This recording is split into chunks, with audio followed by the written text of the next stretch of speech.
बाहर किसी और मार्केट में भी जा रहे हैं तो वहां पर तो खैर आपका चाइना का माल सस्ता हो ही रहा है। ऑटोमोटिव कंपोनेंट मैन्युफैक्चरर्स एसोसिएशन के डायरेक्टर जनरल विनी मेहता हमारे साथ जुड़े हैं। Mister Mehta, auto ancillary sector के लिए एक एंटी डंपिंग ड्यूटी के तहत मदद देने की बातें कही जा रही हैं। क्या आप वाकई डंपिंग होते हुए देख रहे हैं इस सेक्टर में? देखिए, ऐसा है कि जो ऑटो कंपोनेंट इंडस्ट्री है वो काफ़ी वल्नरेबल रही है चाइनीज़ इंपोर्ट्स की वजह से। हमने देखा है कि काफ़ी सिग्निफिकेंट प्रोपोर्शन इंपोर्ट्स जो होते हैं वो चाइना से हो रहे हैं। टोटल इंपोर्ट्स इंडस्ट्री के करीब $13 बिलियन हैं और ऑलमोस्ट 20% इंपोर्ट्स जो हैं वो चाइना से हो रहे हैं। तो definitely there is a sizeable import happening from China. और जैसा कि आपने देखा है कि एक हाल ही में नोटिफिकेशन आया है investigating anti dumping case against components.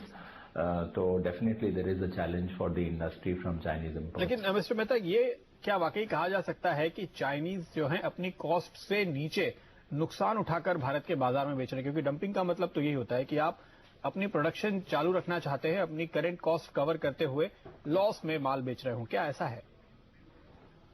देखिए, ऐसा है कि जो चाइनीज ऑपरेशंस हैं, I mean they are not true market economy, we all know that, and we also don't know the kind of subsidies that are being offered, so there is very little transparency in the costings.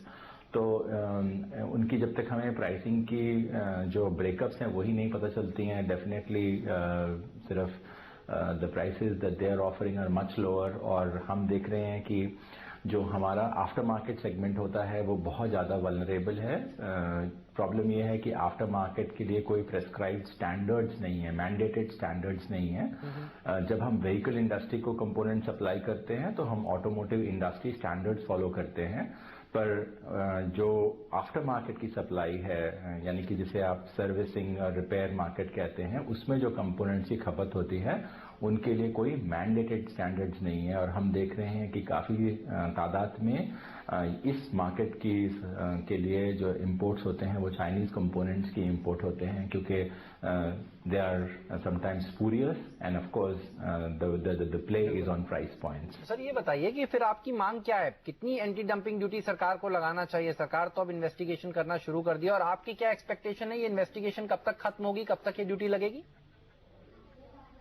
देखिए, ये तो proper investigative process है, और जो duty लग जाती है वो फेयर ड्यूटी होती है, इन द सेंस आप देखते हैं कि उस पर्टिकुलर प्रोडक्ट के ऊपर इंजरी कितनी है, यानी उसे कितना नुकसान हो रहा है, उस प्रोपोर्शन में ड्यूटी लगती है। और it's a proper mathematical evaluation जो होता है। तो जो कंपनीज इन्वॉल्व होती हैं, they have to give all the data on the cost and sir, अगर हमें आप रेंज दे सकें, जैसे हमने देखा मेटल्स पर भी ऐसी कोई रेंज जी एक बहुत बड़ी रेंज निकल कर आई थी, और अक्रॉस प्रोडक्ट्स वो देखी थी। कौन कौन से वो प्रोडक्ट्स हैं जिनके ऊपर लग सकती है ड्यूटी, और क्या एक बॉल पार्क अगर आप हमें रेंज दे सकें तो? It's very difficult for me to mention ballpark because every case is different from each. Every case is very specific, और उसका पूरा आपको कॉस्टिंग का मैथमेटिक्स करना पड़ता है इस नतीजे पे पहुंचने के लिए कि ड्यूटी कितनी होगी। पर बहरहाल we are very happy that the government is sort of evaluating these cases because we believe that the industry has been suffering for a while. जी मिस्टर मेहता, आज जब हम बात कर रहे हैं तो एक और मुद्दा है जिसकी चर्चा चल रही है, तो वो भी आपसे जरूर चर्चा करना चाहेंगे कि जिस तरह से कल सरकार ने कहा है कि अब हम सीधे BS6 की तरफ जाएंगे, उसका क्या मतलब होता है ऑटो एंसिलरी सेक्टर के लिए? ये आपका खर्च बढ़ाने वाली चीज है या एक अपॉर्चुनिटी देखते हैं?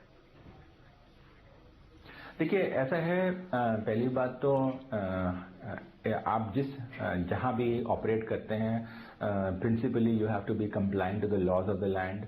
So the industry will have to be compliant to whatever is the boundary condition set up by the government. So there's no denying that. But I think what should be the proper way moving together is that, जो industry की expectations हैं या industry की challenges हैं, the government and the industry should sit together and work out a long-term roadmap. It should be a stable roadmap. knee-jerk reaction नहीं होना चाहिए. इससे क्या होता है कि आप एक अगर टेक्नोलॉजी की ओर अग्रसर कर रहे हैं या इन्वेस्टेड हैं उस टेक्नोलॉजी के अंदर, तो पूरा इन्वेस्टमेंट जो है वो बेकार चला जाता है. So you have to ensure कि we sort of sit together and have a long-term roadmap. It should be a stable roadmap. And of course, there could be an opportunity in the long run. But in the short run, if the technologies are not available domestically, then the companies will have to resort to imports. So maybe in the short run, it could be a little sort of not as much favorable to the domestic industry. Mehta जी, आप हमारे साथ बने रहिए. एक और खबर इस समय आ रही है. कॉल ड्रॉप मामले पर जो सुनवाई है वो शुरू हो चुकी है. आपको याद होगा दिल्ली में हाईकोर्ट में सुनवाई चल रही है. TRAI ने जो कहा था कि क्या यहाँ पर आदेश दिया था कि हर कॉल ड्रॉप के ऊपर ₹1 का जुर्माना देना चाहिए उनको कंज्यूमर्स को, और उसके बाद अपील की थी टेलीकॉम कंपनियों ने. इसकी सुनवाई शुरू हो चुकी है. कल भी ये सुनवाई हुई थी लेकिन टाल दी गई थी और अब ये सुनवाई शुरू हो चुकी है. कुछ ही देर में इसका आउटकम निकल कर आएगा. लेकिन मेहता साहब, एक आखिरी सवाल आपसे मेरा ये है कि क्या गाड़ियां महंगी हो जाएंगी? आपको लग रहा है कि BS4 से सीधे BS6 पर आएंगे? तो कुछ रिपोर्ट्स ये कह रही हैं कि कार की जो कीमतें हैं वो बढ़ जाएंगी और अच्छी खासी बढ़ेंगी. कहीं कहीं अनुमान तो ये है कि 50,000 से 1 लाख रुपए तक कीमतें बढ़ सकती हैं. क्या ये अनुमान सही लगाए जा रहे हैं?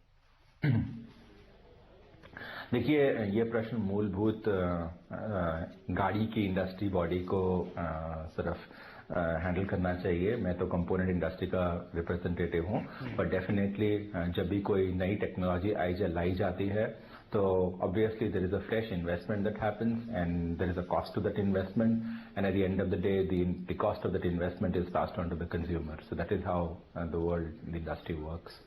तो कंपोनेंट के कॉस्ट कितने बढ़ेंगे? नहीं, ये कहना बहुत मुश्किल है. We really do not know how much the cost would be, whether the technologies will be available locally or not. If we are developing those technologies, what is the cost of development of those technologies? It's very early for me to comment on any of those.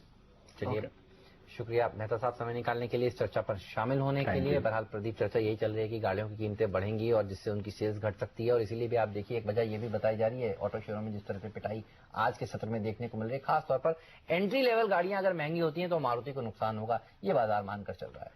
वक्त तो है, लेकिन 5 साल में मुझे लगता है कि काफी हद तक सुधार हो जाएगा. जिस तरह से आजकल अब आप देखिए तो ऑटोमेटिक वर्जन आपको बहुत छोटी गाड़ियों में भी आने लगे हैं. तो 5 साल में तो टेक्नोलॉजी में काफी सुधार करने और इंपोर्ट करने, लेकिन बाजार तरह का मौका वेट नहीं करता. खबर आते ही देखिए रिएक्शन दे देता है. कल से तो BS6 वाली गाड़ियां बिकेंगी नहीं, इसलिए फिर तो ये ओवर रिएक्शन शायद कहना चाहिए. जिस तरह से ऑटो स्टॉक्स पर दबाव हम आते हुए देख रहे हैं. अविनाश, आप क्या कहेंगे? इनफैक्ट